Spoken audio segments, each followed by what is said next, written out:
صباح مساء الخير. عارفين ليه صباح مساء الخير؟ عشان خاطر دلوقتي الساعة 2 بالليل. فانا قلت بقى ايه، اما افرح نفسي كده واشبر على حالي واعمل بمزاج بقى كده ايه، شوية بسكوت للعيال. شايفين بقى الجمال؟ شايفين؟ ايه رأيكم؟ بصوا الجمال ده، عليا النعمة. ده البت سولي دي بتعمل عظمة. بص يا جدعان من جوه بقى عامله ازاي بس يا جدعان حمزة من جوه. بيقول لكم بصوا من جوه عاملة ازاي، قال بص. يعني هي ظاهرة قوي. خلاص بس عامله ازاي؟ ماشي، اوعى بقى. شايفين؟ شايفين، هم شايفين كل حاجة. بصوا التسوية بتاعتها زي الفل. بس احلى حاجه ان هي حره وناشفه. ما قربتش. حره زعانه. حره. حرة ايه بس؟ في حاجة اسمها حرة؟ حرة دي يعني حراقة. حره ولا سعانه. بصوا الجمال، بصوا الجمال. حلو يا حبيبي. عايز اقول لكم يا جدعان طعمها جامد جدا جدا جدا وطعمها حلوه تحفه. على فكرة والله العظيم خدوا اول اتنين، عظمة، اول ما عظمة. طلعت من الفرن على طول ما استنوش. بصوا بقى انا بقى ندوق. طب احنا عاوزين ندوق، هنعمل ايه بقى يا جدعان؟ حته بقى حته. اقسم بالله تحفة. انا كنت مراهنة نفسي وقلت لو طلع وحش مش هنزل الطريقة الصراحة، بس بما انه طلع حلو وطعمه عجبني فلازم انزله لكم. فلو عايزين الطريقة يلا بينا اوريكم الطريقة. ماما ما هات حته كمان. عين نص كوباية سكر،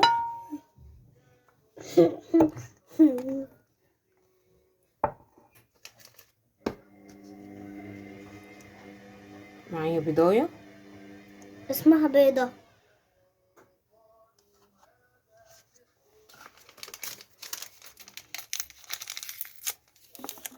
كيس فانيليا،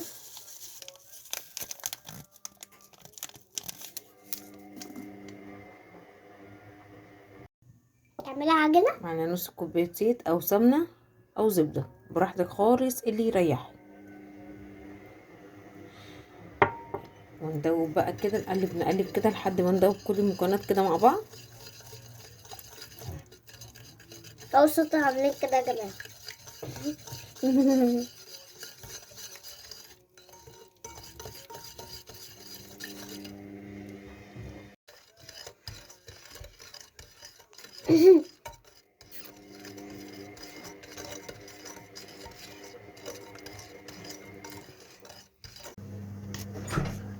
كده ننزل كده ب3 كوبايات من الدقيق منخولين طبعا كويس جدا. ايه ده كله؟ معايا معلقتين كبار كده نشا،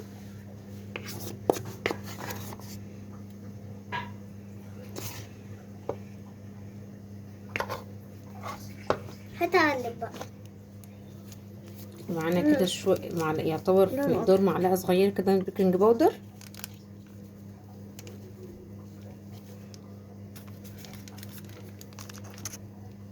ومعايا هنا حبة قهوة سريعة الذوبان كده في معلقة مية صغيرة. انت بتقول ايه؟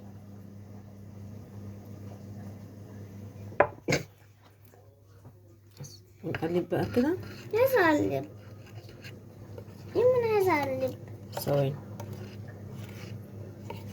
ممكن بقى بمعلقة بالسباتيولا بأي حاجة بإيديكي، بأي حاجة.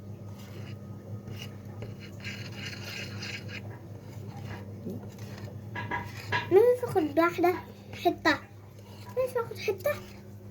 اخد حتة. مش اخد حتة. لا يبقى ما ينفع. ايدي مش نافعة، حط نقطة نقطة.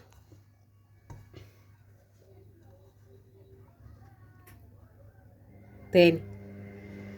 بس اهو قلبي اهو.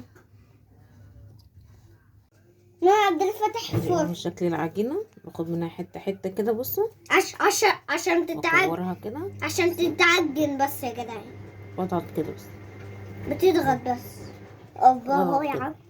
اهو هذا اخويا الاكبر مني، دي اللي عنده 7 سنين وانا عندي 5 سنين. معاكم واحدة تانية اهي.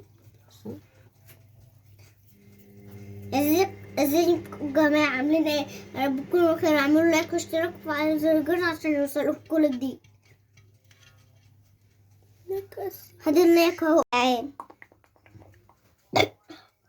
الدنيا احلى تيكا تيكا تيكا. الدنيا احلى تيكا تيكا الدنيا احلى تيكا تيكا الدنيا احلى تيكا تيكا الدنيا احلى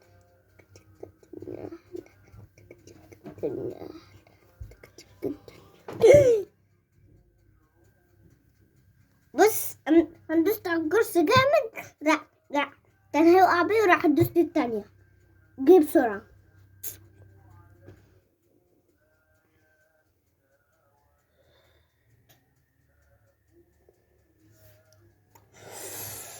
بابريكي انت تحط ده انت. طبعا انا كنت مشغله الفرن من قبل ما اعجن، يعني عشان خاطر يبقى سخن جدا. ولعت بس اهم حاجه من تحت، وحطيت الصينيه على الرف اللي في النص، وبعد ما استوى خالص يا دوبك ولعت عليه الشوايه دقيقه واحده. ما قعدش في الفرن اكتر من ربع ساعه، ربع ساعه بالظبط او تلت ساعه بالكتير قوي قوي قوي قوي، عشان تاخدي احلى نتيجه، يكون مستوي جدا من جوه. تمام. بصوا بقى انا مسكت بالمضرب كده وقعدت اشكل، يعني قلت تشكيله كده بس يعني على الوش كده وخلاص. بصوا بقى الجمال، بصوا الحلاوه. تشكيله سهله جدا، عندك اي شكل عايزه تشكلي بيه براحتك. عندك قطعه ممكن تفردي العجينه كلها وتقطعي. ممكن تحطي العجينه كده، تجيبي مثلا كيس تلاجة او ورقه زبده، تحطي العجينه كلها فيها، وتروحي مغطيها تاني بورقه زبده او برضو كيس تلاجة تاني، وتروحي يعني العجينه تبقى في النص ما بين الورقتين او ما بين الكيسين. ولو عندك اي قطعه بقى شكل قلب، دوريه، شجره، اي شكل انت حباه والولاد بيحبوه، تروحي ايه مقطعه بقى بيه، يعني يدي شكل حلو للولاد. ما عندكيش بقى الهري ده كله، اعملي زي كده بالمضرب البيت، السيليكون ده او الستانلس، او ممكن بظهر السكينه كده، وتعملي فتحه كده بس في النص، هتدي برضو شكل حلو، ويطلع في الاخر شكل برضو تمام وزي الفل زي ما انتم شايفين الدنيا كده. يعني سهلي على نفسكم الدنيا جدعه كده، واعملي لولادك وجنبيهم كوبايه لبن كده صغننه حلوه كده. بصي هيهروكي بوس زي ما انا عبد الله وحمزه كده هروني بوس. يلا اشوفكم بقى ان شاء الله على خير باذن الله فيديو جديد، واسيبكم بقى كده ايه في رعايه الله وحفظه، واشوفكم في فيديو جديد باذن الله، والسلام عليكم ورحمه الله وبركاته.